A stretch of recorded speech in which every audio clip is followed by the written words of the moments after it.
Vector Podcast, episode 3. And today we have Filip Haltmayer, data engineer at Ziliz, who works a lot with users. The company is building the vector search database called Milvus. Hey, Filip. Hi, nice to meet you. Yeah. Yeah, you got it. Data engineer at Ziliz, pretty much me. Yeah, awesome. Nice to meet you as well, and thanks for joining the show. And as usual, I would like to start with you introducing yourself to our audience. You know, what's your background and how you ended up working for Ziliz? Sounds good. Yeah, so you got my name already, Filip Haltmayer. I graduated from UC Santa Cruz with a BS in computer science in 2020, so right start and during COVID. And then out of college, I really wanted to kind of get into the startup scene. And I was doing a lot of things in machine learning, taking a lot of classes, doing projects. And when I was going to look for a job, I realized anything machine learning related, you have to have a PhD. You have to be doing master's, PhD, extra work. Like you're not getting into the field out of college. So the next step was like, okay, what's kind of new and growing in that field? Somewhere where there isn't already so much this set knowledge. And that's where vector search came in. And then Ziliz, I found them and did the whole process, and I really thought I fit in, and that's where that took off. So that's how I got to where I am right now. But pretty much, yeah, fresh out of college, getting in the whole field and figuring everything out and how it all works. Oh yeah, that's cool. And can you tell me a bit more? You know, like I've been also doing some tech stuff for a few years here and there, but like data engineer and you work with users, you know, how exactly that looks like? Yeah, so data engineer gets thrown around a lot at a lot of companies. Right now, so for me, how it works for me, data engineer falls into kind of just user success and more also pre-sales style of things. So how to use our tech, creating new use cases. Like we have a boot camp where we show examples of how to use Milvus. That's kind of what we're doing. We're talking to the customers that are trying to learn how they can implement in their system, what problems they're having. So we're the ones that are kind of front facing in the company. And then as a data engineer, I've also worked with a lot on the cloud deployment, figuring that, optimizing that, worked on some development aspects as well. But it's kind of a lot of hats. So it's like startup data engineer, at least here, it's pretty much just whatever needs help with or whatever needs work. You kind of get put on that. So it's a cool opportunity. You get to try a lot of it and get to meet a lot of cool customers and cool people in all different parts of the field. Yeah, I mean, and like you also learn to interact with users because they bring a different perspective over things, right? Like they probably don't focus as much on the nitty gritty, but they need to solve something, right? Oh yeah. Yeah, it's definitely that. So it's figuring out, like, seeing their use cases is always crazy. Like you see how much data they're dealing with, these cool ideas of what they're trying to do, and seeing like how we can make it work.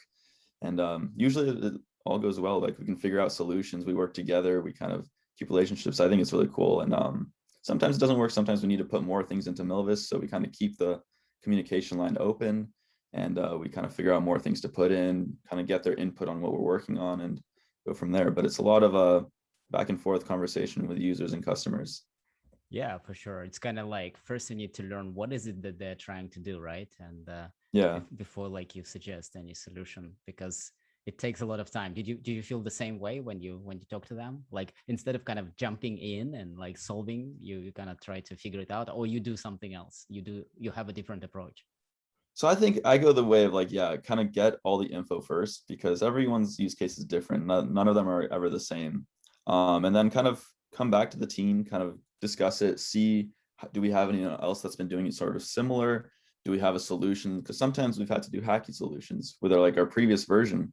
There were things that just weren't up to par, and we couldn't really change it that much because it was like kind of on an old style of doing it, and it didn't work. So you'd kind of do some hacky solution for them, some way to trick it into working. Yeah, it'd work in production, but then we take notes of that and kind of later on put it into like when we're working on a new version, okay, we got to think about this, we got to improve on this. And yeah, but it all starts with kind of figuring out what they're doing, getting the whole picture.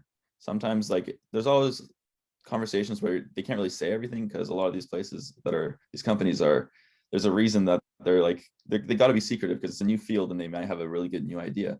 But it's kind of like extracting as much as we can without like crossing those bounds, getting that info they're not allowed to tell, and seeing if we can help them with what we got. But it's like a big team effort. It's not just me. So I talk to them, bring it back, and then we all work together to solve it. Yeah, for sure, for sure. And are your users kind of aware of that you are helping them with vector search? Do they even care? So it's 50, maybe not 50. Like I would say 70% of the people we talk to are aware from it. They come to us with help. So they know what they're kind of getting into and they know what they need vector search for and they know like what they're doing and why they're doing it. But sometimes we also get people that are, hey, like I want to find similar images. And there it's like we have like the simple like tutorials that kind of deal with it, but they want to know more about it. So there is some explaining of what vector search is, what vectors are sometimes, that some like it's understandable. Like not everyone studies machine learning and knows what like vectors are, math as well. But I would say 70% of the time they get it and they know what they're getting into, but 30% of the time it's also just like a whole new world and they don't really like we explain it, but it's not like can't explain it all in one day. There's a lot of stuff that goes behind it. Sure, you might touch on vectors one day, but then you have to get into the algorithms the next day. And then it's sort of like keeping that relationship, then answering questions whenever they come up. Oh yeah, for sure. And are you using like most of the time you're using Milvus, right? Like as part of your user engagement, or do you like how does it look like? So you bring the database and you say, it can solve a bunch of different use cases, but we also need to vectorize your data, or maybe they bring the vectors. How does it look like? So they usually bring the vectors themselves. What we're currently working on as well is we're building something a little bit above Milvus for actually getting the vectors, but that's still in a work in progress and it should be releasing soon. But for now, it's always, we have like our examples. We have a bootcamp where we pull like the basic pipeline. It's always around Milvus, but for like images, we have a ResNet 50 and we kind of show them how it goes in that process. So that's for the 30%. We kind of go over like one pipeline. It's like a small file because it's just 3 steps: encode it, embed it, and then search, or encode it, insert it, and then search it. But yeah, so most of the time they already have their embeddings though. With those bigger companies who know what vector search is, who knows what they're getting into, they already have their 512 dimensions, 10 million vectors. They know what they're getting into. So they just want to see, okay, how fast can you do it? What are the bottlenecks? Where can we what do we need to scale out if we're going to scale? So it's like, again, 70-30. The 30% usually you need to go over the actual embeddings as well. So just like a quick neural net lesson. Yeah. Or maybe like it's in their culture in the company to kind of like dive deeper into what they are doing, right? And Yeah, then maybe they think that they can kind of take it over and then kind of run with it as they learn it, right? But then you said exactly. 70% are kind of like, here is my problem, can you solve it? Is that Yeah, fair? exactly. Like, does this work? Like, can Milvus handle this? And that's how usually like 70% again. But they have their own neural nets. Sometimes they don't want to tell us like what neural nets they're using or what exactly their data is. But they give us, okay, this many dimensions, this many vectors, and this many read requests, write requests. Will it work? Mm-hmm. And then we kind of go from there and see if we can solve it. Yeah, sounds cool. And can you actually tell me what is vector search and what is Milvus? Okay, sure. So yeah, vector search. Pretty much a way to search vectors. Should I go over vectors as well? Yeah, I'll go over. So numbers and vectors. You have numbers easily comparable. You can store them in relational databases. They have like the greater than, equal to, less than. So to actually index these and search quickly through them, you can do things like B trees, which is a very efficient and very fast way of searching for a value. Vectors, on the other hand, you don't really have this kind of like direct comparison. You have similarity metrics, which is a math equation where you kind of find out how far they diverge. But it doesn't tell you, okay, this element's diverging this much. It's like a lump sum for every value in the vector combined. This is how different the entire thing is. And that makes indexing a little bit more difficult because you kind of start relying on more approximate algorithms. So this is what approximate nearest neighbor search, which is pretty much all of vector search. It's this library of algorithms. And there you can do clustering, and then you can do graph-based, tree-based. So the big names are right now for inverted file, we have face. That's the library for its clustering based on centroids. And then you store values in the inverted file and you search through that. There's tree-based, which is Spotify's Annoy, what they're using for their music recommendations. And that's just building trees and splitting all your data by hyperplanes and then going left or right. And then we have graph-based, which is HNSW, I think is the biggest one right now. And they're doing pretty much graph, start with a very sparse, a very like empty graph on the top layer, and then you find the closest to one point, let's say, and then you drop down a level where it gets more dense and you keep dropping and dropping. And then there's a locality-based sensitive hashing, which instead of with normal hash algorithms, you avoid collisions. With locality sensitive hashing, you try to get collisions. If you get collisions, that means that they're close together. And then one thing I kind of forgot to go over is like the data types that this brings. So there's structured data, which is those numbers, strings, those things that can be easily compared to. And then there's unstructured data. And this is pretty much these images, videos, medical data, things that computers can't easily understand. And then with unstructured data, you throw them through a neural net and you get those vectors that we previously talked about. And then relational data, or with structured data, you can just take the data itself because it can be easily compared. It's already known to a computer, it can understand them. And then there's in-betweens, which is semi-structured. Semi-structured is things like emails where you have structure to it, like you have the body, the header, the sending address. Those are all like, every email has that, but the data inside is unstructured. This is kind of where you use a mix of both. But yeah, vector search gets a little complicated, but main way to think about it, you have unstructured data, your computer does not understand whatsoever. You can have two images a pixel apart, and half the time, if your algorithm's not good, your computer will think they're two exactly different pictures. It won't get it.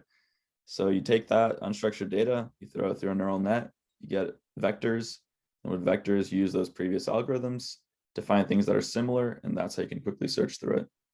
Right. And I mean, so you mentioned these several algorithms there, which is, I agree. I've read these papers as well. This is cool.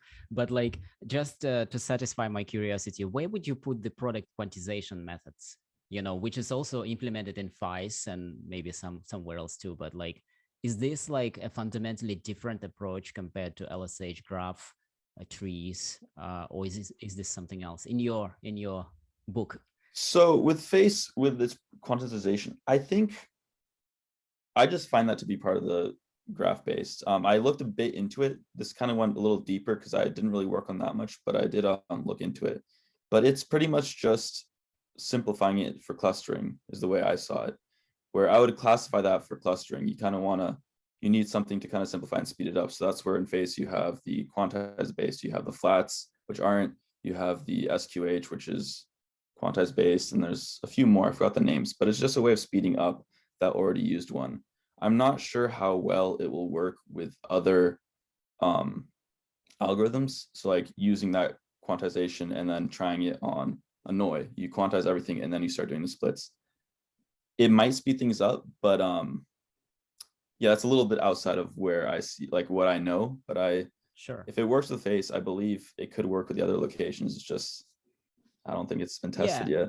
Yeah, I mean, I agree. And I mean, there are a number of approaches where they combine things. Like if you take the paper on DiskANN from Microsoft, from, I think, Bing team, they combined HNSW with product quantization, and they also have clustering. So it's kind of a three-phase algorithm. They first cluster the points, they get the centroids, then they kind of quantize them, I guess, kind of lose some precision on the vectors, so that you can actually load them in memory, and then like from there, they build the so for the clusters they build the HNSW, the graph kind of layout, right, for each kind of like shard, you could say, for cluster, and then they basically kind of it's a few step kind of approach. So your query comes in, it basically goes through kind of this quantization. You find the closest, centroids,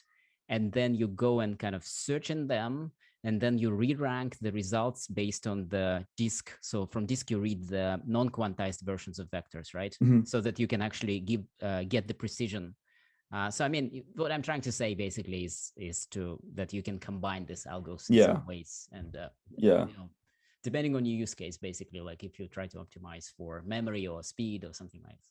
Yeah. yeah. Yeah. And so if we go back to, before we go into Milvus, like if we go back to use cases, you mentioned there are like a number of things. Let's say you can encode almost any object. And you gave an example, really good one about email, right? So Mhm. email on one hand, everyone knows what it is. On the other hand, it has unstructured kind of parts to it. And if you compare text, let's say, versus audio or video, do you think that you can equally apply vector search? Of course you can, but I'm asking in terms of quality that you'll get. Or do you need to go like extra mile, in audio, extra mile in video compared to text? Because for text, there are so many models. Honestly, that's a good question. I think that's where the neural nets come in, and that's where they're important, how they kind of, the black box does and how it kind of sorts everything out. But I believe in text, I feel like, first of all, I feel like there's been a lot more work and a lot more kind of people have been looking into that. And for now, everyone's kind of switching to that for product recommendation. There's a lot more money in that area. So I think there are a lot more advances in those neural nets.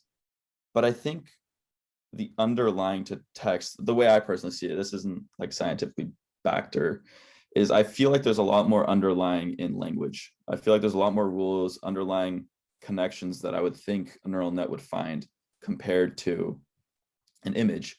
And then with those underlying values and kind of the underlying language, you'll have an easier time kind of grouping things together with a neural net.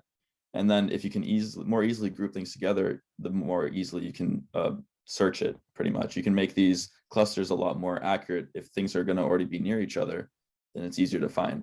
With images, on the other hand, I feel like there's not as much of a background connection in everything. Again, all personal take, but I feel like sure, an image might have the same object, but there's no like real underlying thing linking those objects. Yeah, there's the shape, but in languages, you have a lot more than just the shape of an object. Mm-hmm. So that's kind of where I think text does have a better time. But in reality, the way when we look at our systems and everything, like when we try, like it always ends up being very close to each other. Maybe up until now, it's already approximate. So no one's really been hurt that much by 0.5% of accuracy. Up until everyone understands it's still kind of a new field. It's kind of growing in that these methods are all approximate. Like you're never going to get it perfect. And it's really up to testing with your neural net to see which embeddings and optimizing your neural net and then throwing, because these algorithms aren't, it's like for the approximate nearest neighbor, these algorithms aren't really learning. Sure, there is some learning with the quantization based ones where it is kind of making its own quantization. I know for face it does it, but again, it's an algorithm that kind of goes step by step, and there's not too much randomness. Sure, Spotify does random splits and they're annoying, but yeah. So you kind of have to optimize your neural net to really get the best performance. But there are some values that you can mess around with the actual approximate nearest neighbor search, but those don't play as big of a deal, I believe, as what you're doing with your neural net. Mm-hmm. Yeah, that's interesting. So if I actually take a step back a little bit, can you tell me and our listeners why we cannot do exact KNN, exact K nearest neighbors? Why do we need to do approximate? What stops us from doing exact? So with exact, okay, so first you can get exact, but that's just going to be brute force. All of these libraries, maybe not all of them, but most of them do have a brute force search. And then you haven't solved anything. Then you can just use a relational database, throw in your numbers, and go by each column, look through each one, see which one's closest. Yeah, so you get approximate, that's where you get your speed up. And then with approximate, because you're doing clustering, you assume most things are going to be embedded. Your neural nets, like if you have a neural net, your embedding layer, your vector is probably like, you hope that it's going to find similarities. Like if you have two items that are very similar, you hope that their distance is not going to be far. But this isn't always the case. A neural net, if you have a photo of a car and a photo of a car with a bike in the background, it might for some reason focus on the bike. Again, we don't really know what's going on. There's research into seeing what's actually going on behind the scenes in the box. But yeah, these two might pop out with two completely different values. They might be in completely different clusters, even though they kind of should be similar. So that's where it can kind of go wrong. And then, so yeah, you search the wrong cluster and then you'll miss that, even though that was supposed to be a good choice. But then there's also the aspect of you're not searching through everything. You want to speed things up. You search through the top 10 matches, let's say for inverted file list, which is centroid based, the clustering. You look at the top 10 centroids. If you look at the top 10 centroids and you find those files in there, yeah, they're going to be similar, but there might be the 11th centroid might be a very similar one, like off by just a tiny bit less. And then inside it, it might have the perfect answer. So there is like all of this approximation where you only look at top X numbers, and then also combined with you only make so many clusters, you make X clusters. There's always going to be outliers out of bounds. So that's where you kind of get that loss. Because for the similarity search in this leading on, this like, will similarity search take over everything? It won't really, because sometimes you need perfect results, and similarity search is kind of useless there. It's going to end up being brute force, and then with brute force, any algorithm really works. You're going to be looking through every single value. Yeah, so it's like complexity wise, it becomes like big O of n, where n could be like 1 billion, right? And yeah, when you're in 1 billion, yeah, it's no, like there's no problem solved anymore if you look through everything. Like yeah. Yeah. Yeah, exactly. That's why you need to go approximate, but it's not like approximate to the level of losing like tens of percents in precision. Yeah, it's usually, I would say it's usually like around 2 to 3%. If you're doing like a very reasonable like speed versus recall, you balance it out a bit. That's where you can change the values in the actual algorithm. But if you keep it kind of balanced, usually 97% the average of mostly what I've been seeing. So it's pretty strong. And this is like where, yeah, it's approximate. When you're dealing with billions of data, you don't really like, yeah, finding the exact for some use cases is very useful, but usually in the billion scale data range, you're okay with just getting a few that are very close. Yeah, yeah. And I mean, I've so when I published a blog post about like all the vector databases, I will make sure to link it in the notes. And Milvus was there as well. You know, in Hacker News, somebody said that they have been actually using NoSQL database for genome related project. And so what the guy said that he did is that he actually pre-computed the nearest neighbors for each individual entry, and then he stored it as individual items in the NoSQL database. And so as query came in, he basically kind of went and kind of asked for each item, okay, what's your neighbors, right? Yeah. And then he said on small scale, this worked fine, but he wouldn't necessarily use this on the kind of next level, right? Yeah. And so can you tell me more like how Milvus is done? What is it as a product, let's say? And what's included inside? What can I get as a user? Yeah, sure. So yeah, Milvus, we kind of built it as a database first, similarity search second, where everyone's collecting a bunch of data, a bunch of vectors, everyone's hoarding all their data, and they're making their neural nets, they're all getting embeddings, but then like what's next? You need to do something with that data. So that's where, again, similarity search. But yeah, what we're doing is building up a database system. So right now with version 2.0, we're really working on making it cloud native, something scalable, something fast, and something easy to use. So you can think of it pretty much as a MySQL database, and just for vectors. And then in that regard, you have the CRUD operations, you have sharding, you have all these operations, and we're kind of building up that for vectors themselves. And then later on, we're going to be building up other parts that branch off to kind of make those vectors. So it's this core to our entire pipeline for dealing with similarity search. And yeah, that's kind of what it is. In terms of like the actions you can do with it, you can do storing, you can updating, as I said, partitioning, sharding. We're adding scalar filtering in. Right now it's with ints, but I think this month, so in the next week, I believe we're going to be having strings for scalar filtering. And what scalar filtering is being able to filter results in a fast way. So instead of searching through everything and then filtering out these certain things, you kind of apply the filter first or apply the filter during the search to speed everything up and also get more accurate results. So with let's say you have a vector and then there's a filter that says glasses equal true. You can look for every single vector that has glasses equal true. And that's very useful and something that everyone's been looking for. But yeah, it's a database first. And then for the actual searching, we employ all these libraries that we previously mentioned, Annoy, Phase, HNSW, all these guys to build these indexes. And then you can select whichever one you want. You can use multiple. Sometimes some will work better for images, or if your neural net's working in some way, it might work better with this one. So you can store multiple of these indexes, decide, test pretty easily, and mess around with it. And once you're done, you select what you want and you call it a day. You search and you get results. Yeah, actually, when I was watching one presentation by your colleagues at Haystack, we will make sure to link this as well. Like this caught my eye. Besides, the horizontal scaling that other databases as well have. Well, maybe not all of them, but most of them. But one thing that caught my eye was that I can index, as you said, the data using different index layouts, essentially different algorithms that you alluded to earlier. And then I can somehow test and kind of figure out which one works better. Is that right? Yeah, pretty much. So we do have benchmarking algorithms, but you can also benchmark yourself as well. But the way is you can build up so every single index has its own parameters, and you can just constantly build up more. You can like build up 10 of the parameters change this way, or 10 of just completely different indexes. Perform a search with the same vector for each index, because when you search, you can select which index you want to use. So you can just take that search, throw it in through every single index, see the results. And then if you have a baseline data where you already have it labeled and you know what results you should be getting from a brute force.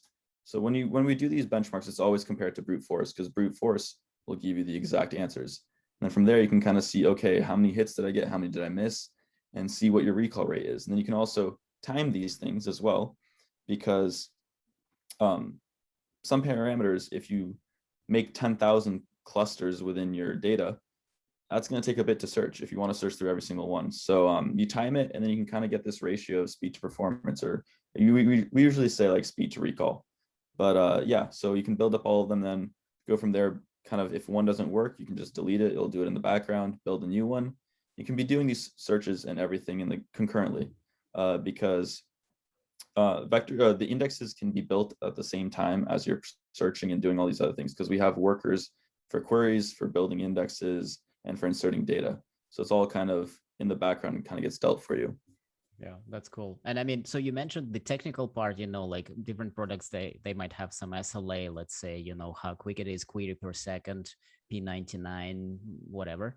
But like, what about the semantic part? Like you mentioned that there is like a ground truth that you can compare to always, right? But like, what about the other kind of side of things? Let's say for people who are like, let's say product managers, they're not very technical. They will not look into these metrics, but they still would like to get a way of understanding, what's the kind of impact on the semantic part of things, right? For instance, you're comparing, inverted index versus vector search, right? So with the semantic part, we don't really deal with that as much, because we're assuming that your semantics are done well by the neural net, because this is where it kind of goes. You compare everything to brute force. If your brute force shows that this is the correct response, or this wording or this wording or this wording are the top 3 results, those are mathematically the closest, most similar to your input. So that's where you kind of compare to that. If those aren't close, that means that there's an error a step above, because your neural net is not finding the connections correctly. So that's kind of how we compare to the base, which is just the flat index of brute force. And we kind of pull out, and we see if you're hitting the right responses. Like if that's sort of what we deal with, not the actual, because the semantics come from the neural net. And to find that issue is more above us, like in the whole stack, if that makes sense. Yeah, for sure. So basically what you're saying is that, if I take, if I fix the model, right? So the model is fixed. And I pick, let's say, different algorithms for indexing, as well as, let's say, different, even distances, right? In some cases, I can maybe choose different distances, right? Although Mhm. maybe you can tell me if I'm wrong here, because if I trained the model for a specific distance, maybe I cannot easily pick another distance during test. Is that right? So a distance, what do you mean by selecting a distance? Because it's all based on closest. Like we will rank it closest to furthest, and then it's only like top end results. Yeah, I guess what I meant is the distance metric itself. So it could be Oh, okay. L2 Yeah. Hamming, L1, yeah, Jakarta, all yeah. those. Yeah. Okay. So yeah, comparing across different distance metrics, that one is kind of, you have to look at your data. We don't have, because yeah, if you use different distance metrics, then your flat line is going to be different. But yeah, that's one where if you're going to compare across indexes, you have to keep them the same distance metric. Swapping them out will make some big changes, I think, because if you go from L1 to L2, or maybe not L1 to L2, there's from cosine to Euclidean, it switches up things up a bit, where in some cases one of the distances might, a higher value is better, in some cases a lower value is better. So there's no real direct comparison. They're still going to usually rank in the same order, but yeah, for figuring out which one you want to use there, it's kind of give or take, and you actually have to look at the results for that one. Yeah. There's no real like mathematical way to kind of compare semantics to distance and kind of get the relationship, if that makes sense. Yeah, for sure, for sure. It's more like an experimentation needed there, right? Yeah, And exactly. and also, like, actually, I just remembered when you've been kind of describing these different distance metrics. I remembered a paper. I think it's called BEER. So it was comparing different methods to do the re-ranking step, right? Like dense retrieval and some other methods I forgot already. But they actually found out that if you have documents, let's say text documents, Mhm. the cosine similarity will favor shorter documents given the tie, versus dot product will favor longer documents. And this is by design of the formula. The cosine Mhm. similarity is basically mapping it to the unit sphere. The dot product is, there is nothing to kind of normalize on. So it basically just takes all the components of your vector and just basically says, okay, here is the volume, and just the Yeah, longest one wins, right? So, exactly. and that can actually impact the user experience, right? Like if I have a database, let's say, of news versus some deep research, right? So deep research is thousands of pages and news is a couple of pages, maybe even just a couple of paragraphs. Yeah, Now, if my hits are just in a paragraph in the news and also in a paragraph in the longer document, with cosine, I'll get the news. I will not get the deep research, right? You see yeah. what I'm saying?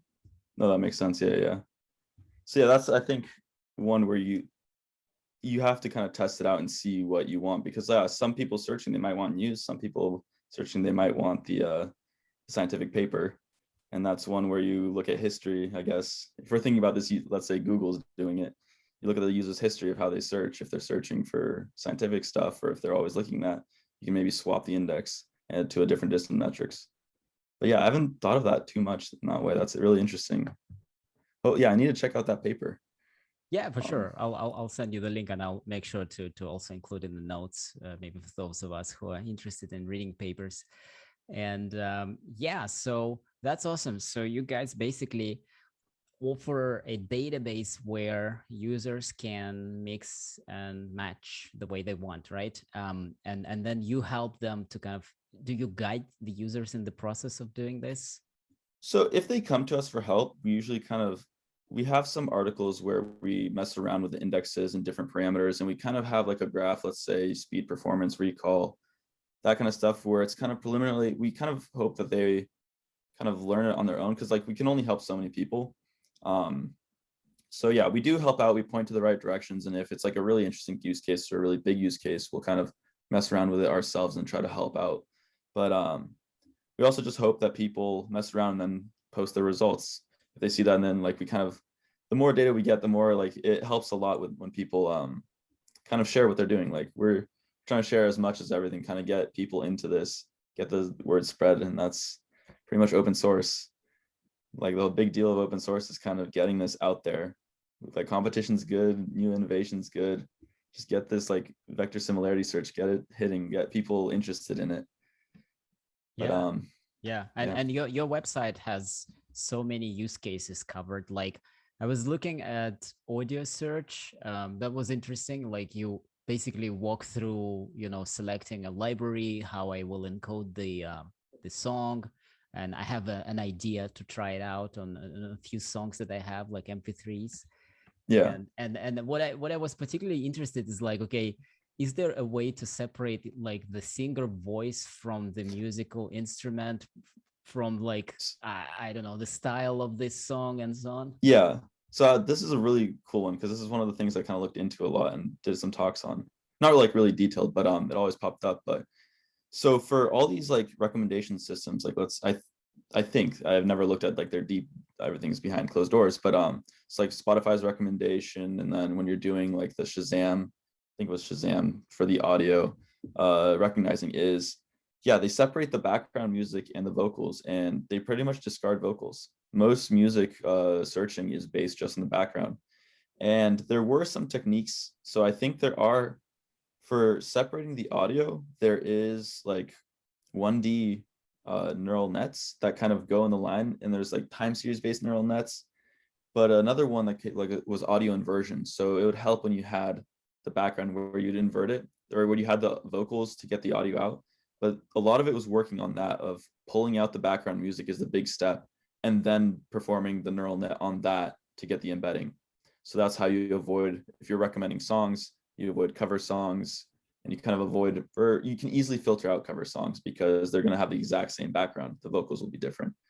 And then with these recommendation system, another cool thing is you don't want the perfect similarity. Like with your search result, you don't want the exact same search. It's like you don't want the top 10 closest. You might want like the last 10 out of 100 that are close, because you want something similar, but not really exactly the same. But yeah, audio inversion and 1D neural nets and a few others. I don't remember that on the top of my head, but it's a hard problem to solve of getting the vocals out Yeah, without having like separated files already. and it's like an exciting topic because like there are so many examples on the web how you can index text, Yeah. how you can not index text and do something else with text and more text, right? But it's Yeah. very like infrequent that I come across some image search or audio, or even for that matter video. I haven't seen any blog posts on the video. I don't know if you guys have it. So video, yeah, that one gets a little difficult in terms of like video you can, but also how you're going to sort everything out, because when you're dealing with videos, everything is frame by frame. So then it's how do you take every frame and sort of group it together into one sort of like ID, and then if any frame matches, you kind of point to that. It gets a little difficult with video. It's not too bad if you're doing, let's say, live tracking in a video. Like let's say there's a soccer player and you pull out the most similar player that looks like him, you can get a name for him to track him so it knows which name. That's kind of similar if you're doing live tracking. But if you're looking for things within a video, like you look for a single person, an entire video, then it kind of gets difficult of, it takes time. You either go through all of it, you index all of them, or you pull out a few keyframes. But not too many people, I'm going to be honest, are doing video yet. I think there is a little bit of lack. Right now, to be honest, I think images are the most used for us. Like everyone, because images, I think, is the easiest, even compared to text. Because the text, you have some of these neural networks where like the transformer networks, they're a little bit hard to use. You always have like kind of, yeah, you have like in Python, you have sentence transform, the easiest one where you just input the string, but the other ones kind of require you to add tags in the string and do these things, which not everyone understands. With images, it's just import some ResNet 50, which Torch makes really simple, load the image, put the image in the ResNet, and then literally you get your embedding vector, you can directly pipe it. So it's like, it's a very simple one, and it gets good results that are pretty interesting. And you can do a lot with images, and I don't think enough people are doing it yet for like shopping things. Everyone's still relying on text, but let's say you upload an image of a shoe, you find that shoe, I think everyone will enjoy that a lot more. Yeah, so it has like very concrete application in business, right? And e-commerce Yeah. is very big area. Yeah. So yeah, that makes total sense. It's not like many users are like, Oh, I remember that scene in the movie. Can I find it expressing it in words? Yeah, it won't work. Maybe you can like say the actor and then like some description of the scene, but then you already have to know the actor, which Yeah, yeah. personally I don't know any actor names, so Yeah, that one exactly. doesn't work for me. And it defeats the purpose of search, right? Because actually, like early on, when I was kind of just entering this field many years ago, I was like, so search, it's like I need to know what to look for, right? So I'm typing the keywords, telling the search engine what I'm looking for, but I don't know Yeah, so what I'm looking for. yeah, So it's you're like already doing the chicken job egg. for it. Yeah, Yeah, like if you're searching for the keywords, that means you're like, do you really need the search engine anymore? If you like, you're doing all of its job, pretty yeah. much. And I really loved one competition that Yandex did. Like they actually stopped doing it, and it's a pity. So the competition was like this: they give you a question, and basically you compete with other people. All right. Mhm. So they give you a question, but it's not like what is the color of submarine in the Uh-huh. Song of Beatles, right? It's Yeah. like you first need to answer the first part of the question, then you get like kind of another puzzle, another question, kind of the puzzle gets solved and you get the full question and so on. And like it's multi-layered process. So basically Yeah. they're telling you that a cool search engine would be doing that. So you could ask like a very convoluted question and it would kind of figure everything out. I feel like you might know more, but isn't there the aspect of, I remember taking an NLP class. It was always you could only get to 2 degrees, or was it like the third degree would always like if you have a question and then like based on that answer you have another like part of like the next part of the question is based on the first one. I think they were only being able to do the second degree, like a question after the question, if that makes sense. Like Yeah. getting that third part, Yeah. it would always fail. Like it wouldn't be able to do the connection all the way back.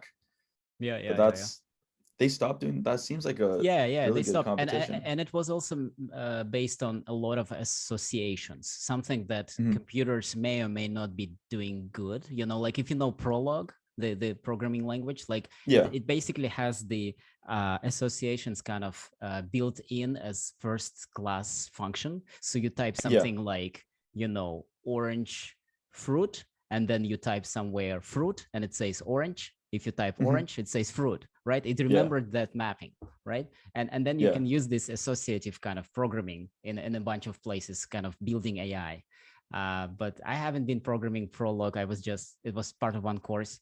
But like the questions that they asked at the Yandex competition, they were also like, something like, who met this lady when he was a student, blah blah blah blah, and you're like, I already lost the train of thought in this question. So Yeah. I spent like, I don't know, maybe 1 minute just figuring out what is being asked, and then Yeah. you're like decomposing this problem into multiple sub problems, and you start from the first one and then barely solving it the next one, and time is running. It's like 5 minutes Yeah. per question, if I remember correctly.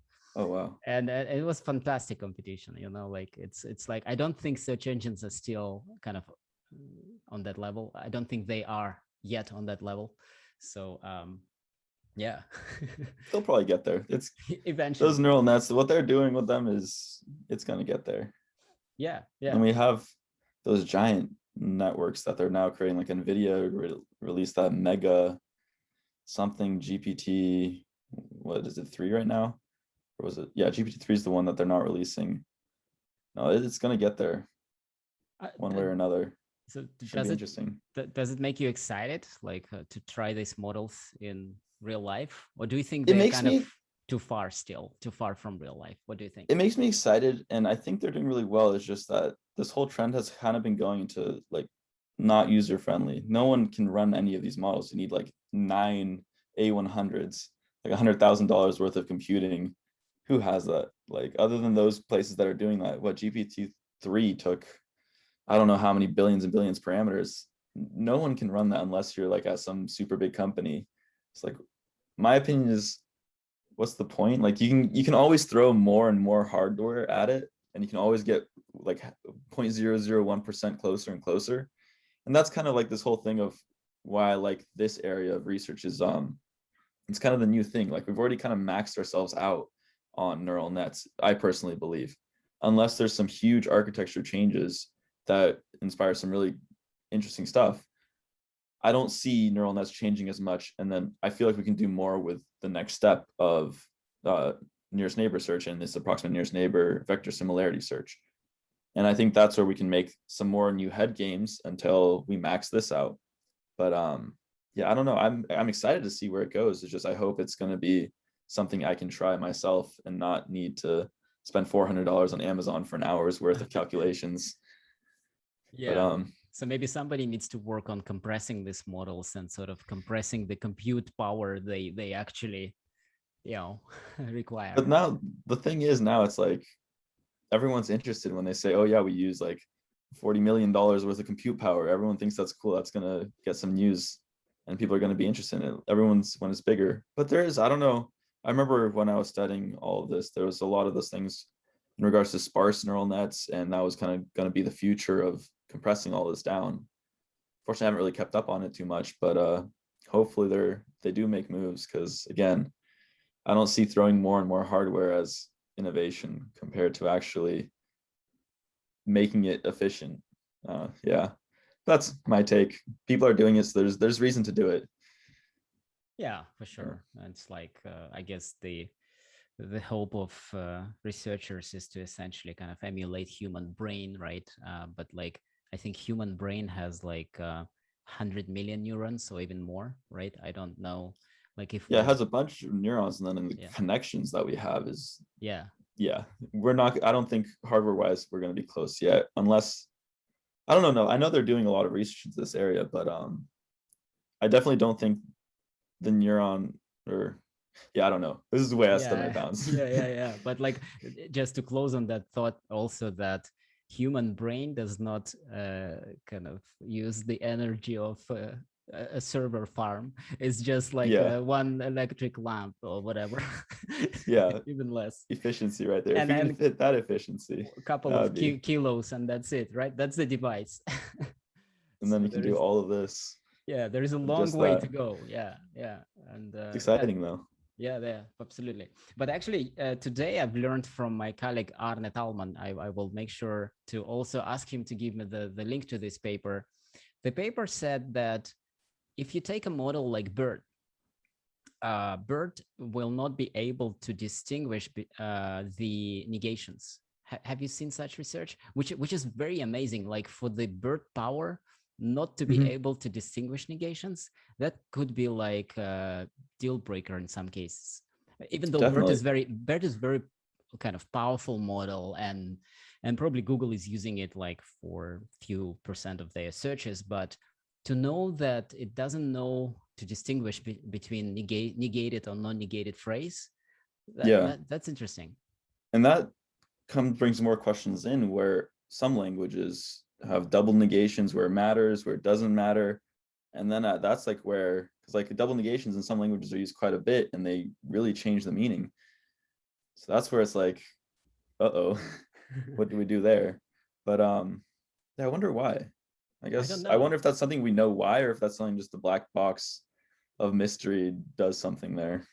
Yeah, because if it was a rule-based system, you could claim that, hey, I have the rules here, right? And I've managed to encode negations. I know what they are. And maybe you run out of all possible combinations, then you add another one and another one. But in BERT, you don't do that, right? You mask the text and you train it, and that's it, right?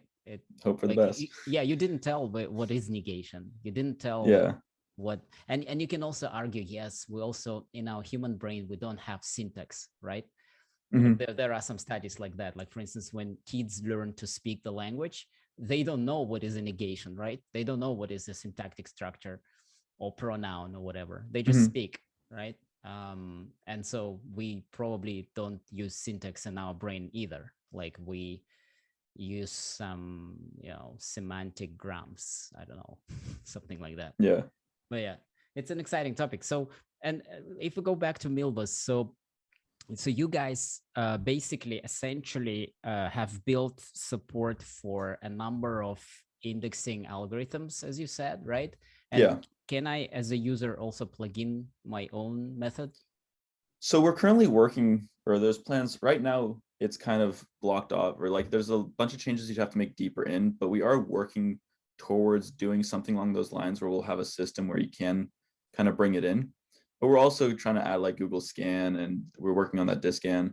So like we are like working on putting all the main ones in, but right now you can't really do your own. And there's also another question that comes up a bunch of the time is using your own distance metric. And that's one, unfortunately, you kind of lose. Like, you can do your own distance metric, but it would require you to only use flat, because all these algorithms are kind of, the reason they're efficient is because they can do some of these distance metrics. And like, let's say with quantization, like it kind of plugs and plays together nicely. When you try changing those things, everything breaks and you kind of have to revert back to doing a flat based system. But yeah, for now, we're trying to add in all of the most famous, or not most famous, but just state of the art nearest neighbor searching algorithms. And then later on, hopefully we can kind of make this thing where you can kind of code it out yourself and kind of plug it in and make it work. Mm-hmm. And also Milvus like pays a lot of attention to scalability. So for instance, like horizontal scaling, is probably vertical, right? So, but for instance, one thing that I've been thinking about is that in the whole infrastructure, in the pipeline of a search engine, one of the bottlenecks is actually getting the data, right? So the data comes in, let's say in raw format, I don't know, news items, images, what have you. Now you need to compute the embeddings, right? At some good rate, right? So kind of throughput. So do you guys have any work done in this area, or kind of recommendations for the users? So recommendations right now, or what we've been using is, when we recommend, is like having a server, like there's NVIDIA's Triton, there's a few other ones of inference-based servers, and you scale those up themselves. We are currently working on that, like we're calling it Towhee, and it's kind of the ML pipeline scalable that focuses on embeddings. So like kind of doing all these things about embeddings, everything embeddings, and making pipelines that can scale on multiple machines and multiple GPUs. Still in the work of progress, it's pretty early stage. That's what I'm currently also working on. That's going to be that. Like, there are people that don't know that step and that don't know what the best process is, and it's also open source. So it's going to be the step ahead of Milvus. And then we're going to, as it progresses, kind of interlink it with Milvus, kind of make it an easy plug and play together. But for now, it's all about kind of scaling up. Inference servers, luckily, you can scale it pretty easily. When it comes to videos, where frame order matters, it's a little different. But yeah, we kind of, for now with Milvus, are only that storage and search part. Everything above it is up to the user. Mm-hmm.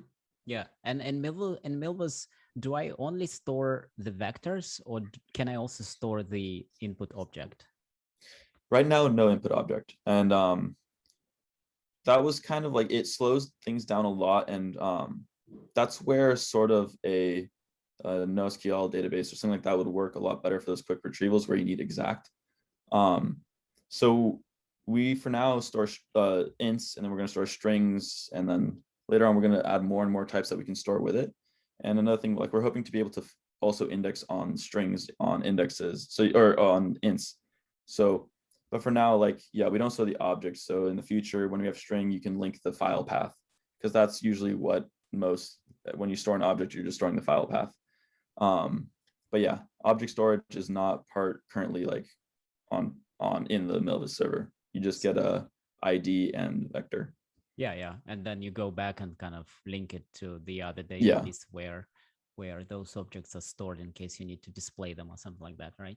So in that sense, you guys are like a pure vector database. Like, you store literally the vectors plus, I guess, the scalar values that I can filter on, right? Yeah, exactly. Oh, that's awesome. I think that covers a lot of use cases, isn't it? Doesn't it? Yeah. And I was also thinking, like, so Milvus is open source, and it's one of my favorite also questions, like, can you speak more why Milvus is open source? What do you get from it being open source? So I think the biggest thing right now is with open source, like, you need open source to kind of get this idea out. So vector search, if you close source it, you don't really know what's going on. Algorithms, nothing, like someplace, like, you don't really get the info that you want, and that doesn't spark competition, because if you're not in there already, you need to find out everything yourself, kind of do it all to just catch up, and that's already going to take a long time. So with open source, it kind of promotes this competition and innovation, because everyone can see what we're doing. You can see all these algorithms, you can learn how vector search works, and then people can kind of branch off and do their own. Sure, it's competition, but the only way you're going to get more users familiar with this and knowing about vector search is just get as many people doing it and get as many people trying their own routes, get as many people building up their own systems, and just kind of get it out there. That's like what we want. And I think like that's the biggest way you can do it. If you open source, everyone can see what's going on, learn from it, and just go ahead. And then also with open source, you kind of get feedback from everyone, from all different areas, from all different, like you can be a student working on a project who has some great idea, like he's not some company.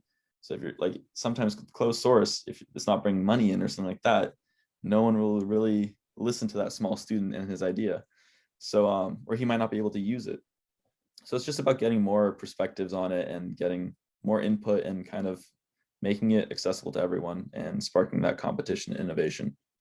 Yeah, actually, you brought a very interesting topic. I didn't think about it that way, to be honest. And now that you said it, it's very logical that it may as well be a competition between some users because they are using the same tech and they have different use cases, or maybe the same use case, but they are competing like to get, that last sort of percent of precision out or whatever Yeah. they're doing. But also at the same time, like when you look at open source projects, like, I don't know, Apache Software Foundation, for that sake, when you go there and you ask a question, first of all, you don't have to say the company that you work for, right? Or maybe you are that student that you said. And you just focus on the matter, right? You focus on what is it you're asking about.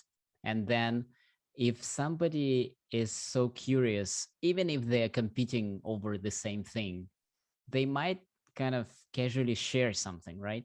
I mean, that's what I've seen in the new, mailing lists a lot. Like users some of the other users, they just come in and say, hey, why are you doing this? Did you consider something else? And you're focusing so much on solving a specific problem. Yeah. I think it's just, it's kind of like with competition, there's innovation. And then with innovation, you get more people interested. And I think that's kind of like what neural nets did is it started out, I don't think everyone was using it. Everyone was just using some brute force text search of keyword matching. And then as people learned about it more, there's open source systems. And I think a lot of these neural nets, if you're going to be making neural nets, you're going to be doing research on them. You're going to be posting those papers. Everyone's going to see it, build on top of it, and it will just explode. I think now that's happening with these BERT models, with Hugging Face. All of this is just exploding and more people are looking into it, and it's better for everything at this point. So that's kind of why we do it. There's a bit of my opinion company motto, but that's kind of the reason. Yeah, it's kind of like a compound effect of multiple kind of inputs, and and then everyone essentially has the same goal is to serve the users the best, right? And or maybe solve that specific problem they're solving, maybe even for themselves. But yeah, I mean, that's very interesting. And how do you so basically you have Slack where I can go and ask my question. Like, how do you kind of balance your time between kind of doing the actual work and helping the community? So that's a hard one.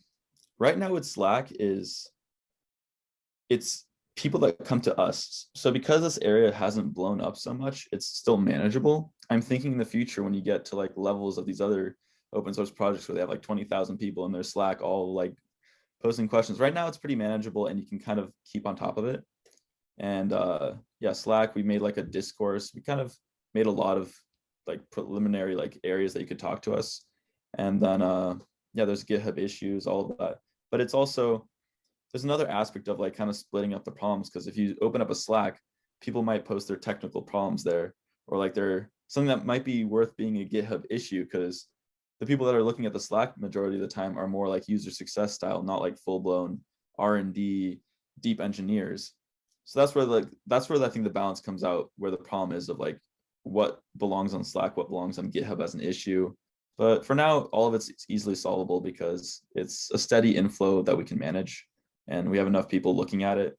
But we'll see in the future. That's going to be another problem to deal with, and I'm interested to see how we do it. Yeah, it's like, well, catastrophic success, right?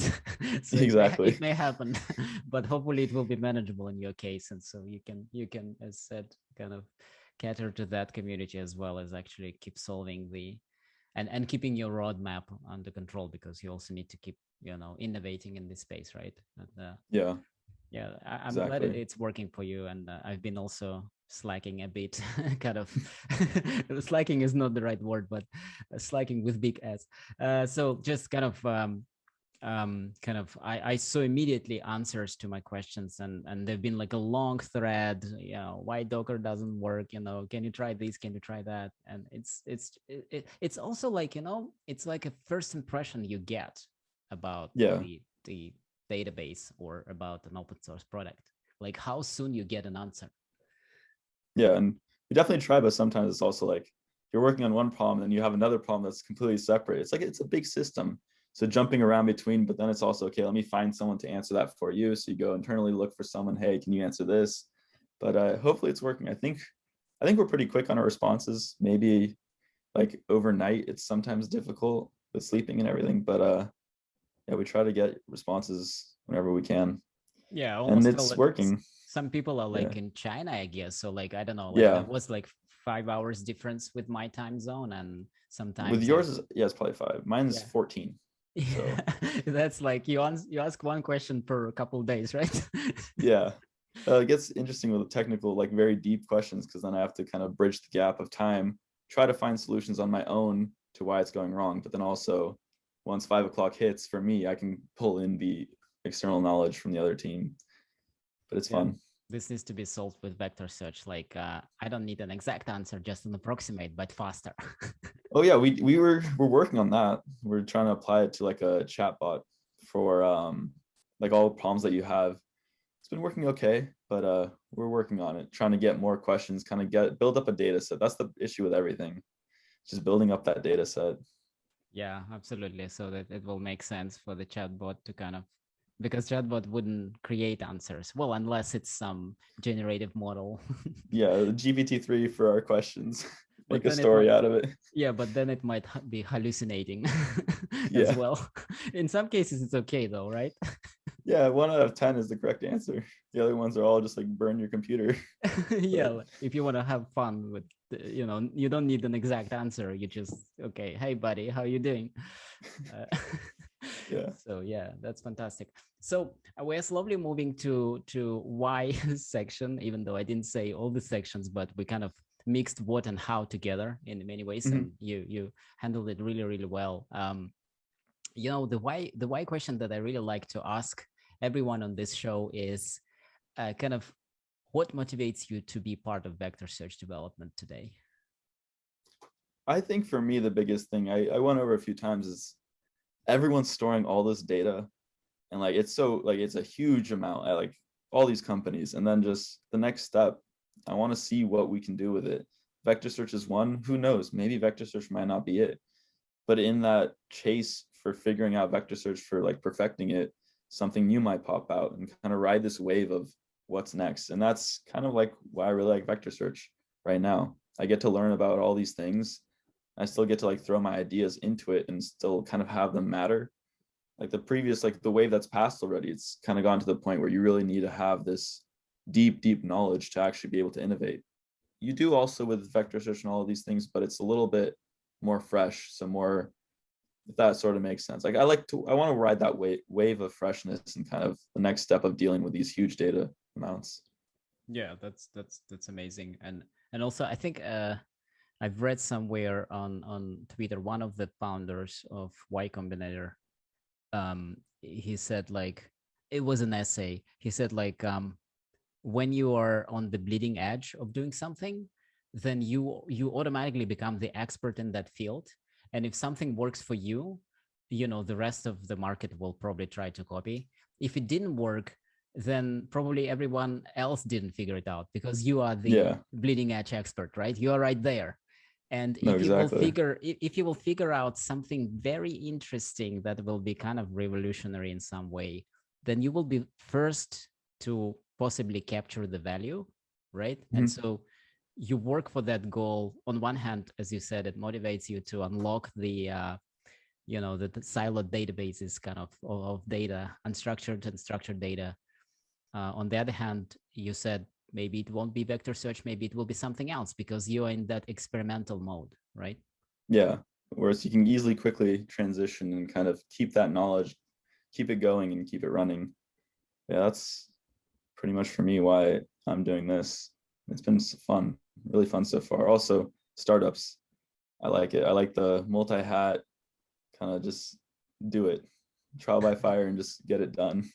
Yeah, kind of put the money where your mouth. Well, how do you say it in English? Put the money Yeah, where I think your it's like mouth put the is, right? money where your mouth is, or Yeah, like you something actually, along those lines. yeah, but I mean, you Yeah, basically, instead of just kind of blogging or saying how cool it is, you actually go and try to apply it to some real use case, right? Uh, exactly. and if I may ask you, like, do you think that something kind of tactically or strategically is missing right now in the vector search space? Like maybe on the lines of how we explain it, or maybe there are some untapped use cases or something else that comes to your I mind. think